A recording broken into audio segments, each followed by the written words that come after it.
ನಮಗೂ ಭೂಮಿ ಬಗ್ಗೆ ಅಷ್ಟು ನಾಲೆಡ್ಜ್ ಇರಲಿಲ್ಲ, ಬಟ್ ಭೂಮಿ ತೊಗೊಂಬಿಟ್ವಿ. ಇದು ಸ್ವಲ್ಪ ಸೌಳು ಭೂಮಿ ಅಂತ ಅಂತಾರೆ. ಇದನ್ನು ತೊಗೊಂಡಾದ್ಮೇಲೆ ಅಡಿಕೆ ಹಾಕಿದ್ವಿ.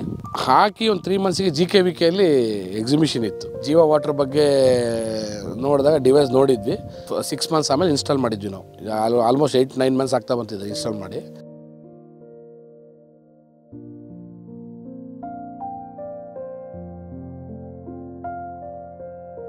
ಕಾಣುತ್ತೆ ನೋಡಿ ಸರ್ ಡಿಫ್ರೆನ್ಸ್.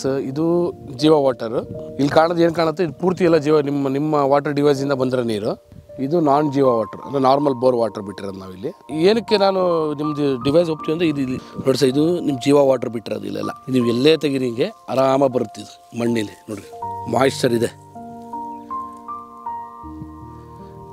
ಇಲ್ಲಿ ಇದು ನಾನ್ ಜೀವ ವಾಟರ್. ಇಲ್ಲಿ ಸ್ವಲ್ಪ ಕಷ್ಟ,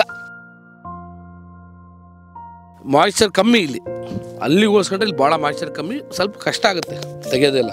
ಆಮೇಲೆ ಇಲ್ಲಿ ಆರಾಮಾಗಿ ಬರೇ ಕಾಲದಲ್ಲಿ ನಡೆದಾಡ್ಬೋದು, ಒಂಥರ ಸ್ಮೂತ್ ಇದೆ. ಇಲ್ಲಿ ಹಾರ್ಡ್, ಈ ಭೂಮಿ ಭಾಳ ಹಾರ್ಡ್. ಸೈಜ್ ವೈಸ್ ನೋಡ್ರಿ, ಈ ಕಡೆ ನೋಡೋ ಫ್ಲ್ಯಾಟಲ್ಲಿ ಒಂದು 90% ಗಿಡ ಸೇಮ್ ಬರುತ್ತೆ.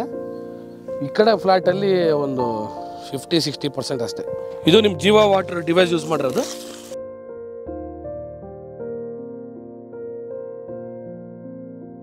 ಸರ್ ಇದು ನಿಮ್ಮ ಡಿವೈಸ್ ಯೂಸ್ ಮಾಡಿ ನಾನ್ ಜೀವ. ಇದು ಈ ಸ್ಟೆಮ್ ಸೈಜ್ ನೋಡ್ರಿ, ಇದು ನೋಡ್ರಿ ನಾನ್ ಜೀವ. ಇದು ಇಂಪ್ರೂವ್ಮೆಂಟ್ ಸ್ವಲ್ಪ ಕಮ್ಮಿ.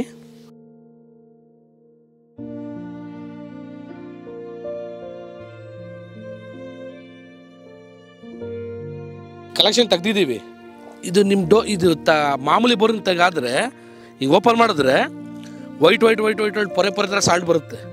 ಇಲ್ಲಿದೆ ನೋಡ್ರಿ, ಈ ಡ್ರಿಪ್ಪಿನ ಈಗ ಓಪನ್ ಮಾಡಿದ ತಕ್ಷಣ ಅದು ಲಾಸ್ಟ್ ಟೈಮ್ ಬಿದ್ದಿರೋದು. ಅದು ಫಸ್ಟಿಗೆ ವೈಟ್ ಒಂಥರ ಉಪ್ಪು ಥರ ಹಿಂಗೆ ಬಿಟ್ಬಿಟ್ರೆ ಕುತ್ಕೊಂಡ್ಬಿಡೋದಿಲ್ಲ. ಇವಾಗ ಅದು ಕಂಪ್ಲೀಟ್ಲಿ ಹೋಗಿದೆ. ಇವಾಗ ಅದು ಸಮಸ್ಯೆ ಇಲ್ಲ ಇವಾಗ. ಸರ್ ಇದು ಡ್ರಿಪ್ಪಲ್ಲಿ ಸಾಲ್ಟ್ ಉಪ್ಪು ಥರ ಕಟ್ಕೊಂಡಿದ್ವಿ, ಭೂಮಿಯಲ್ಲಿ ಕಟ್ಕೊಂಡಿದ್ಯಲ್ಲ ಆ ಥರ ಬ್ಲಾಕ್ ಆಗೋದು. ಹಗ್ಗಗೆಲ್ಲ ಕ್ಲೀನ್ ಮಾಡ್ತಿದ್ವಿ ನಾವು. ಒಂದು ಸಿಂಬೆ ಚೇಂಜ್ ಮಾಡಿದ್ವಿ, 3500 ರೂಪಾಯಿ ಒಂದು ಸಿಂಬೆ. ಆಮೇಲೆ ಬಂದು ಕೂಲಿ ಮಾಡಿ ಹಾಕೋಕ್ಕೆ ಟೋಟಲ್ 2,000 ರೂಪಾಯಿ ಖರ್ಚಾಗುತ್ತೆ. ಟೋಟಲ್ 5500 ಒಂದು ಸಿಂಬೆ ಖರ್ಚು ನಮಗೆ. ಈ ಒಂದು ಸತಿ ಮಾಡಿದ್ವಿ, ಅದು ನಿಮ್ಮ ಡಿವೈಸ್ ಆಗಿಂತ ಮುಂಚೆ ಮಾಡಿದ್ವಿ.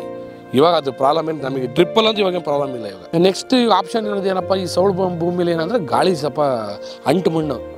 ಇವಾಗ ಬಸ್ಸಿಗೆಲ್ಲ ಹೊಡೆದ್ವಿ ಅಂದರೆ ನೀರು ಎನರ್ಜಿ ಒಳ್ಳೆ ನೀರು ಕೊಡ್ತೀವಿ, ಗಾಳಿನೂ ಚೆನ್ನಾಗುತ್ತೆ, ಇವಾಗ ಆಟೋಮೆಟಿಕ್ ಗ್ರೋತು ಚೆನ್ನಾಗುತ್ತೆ.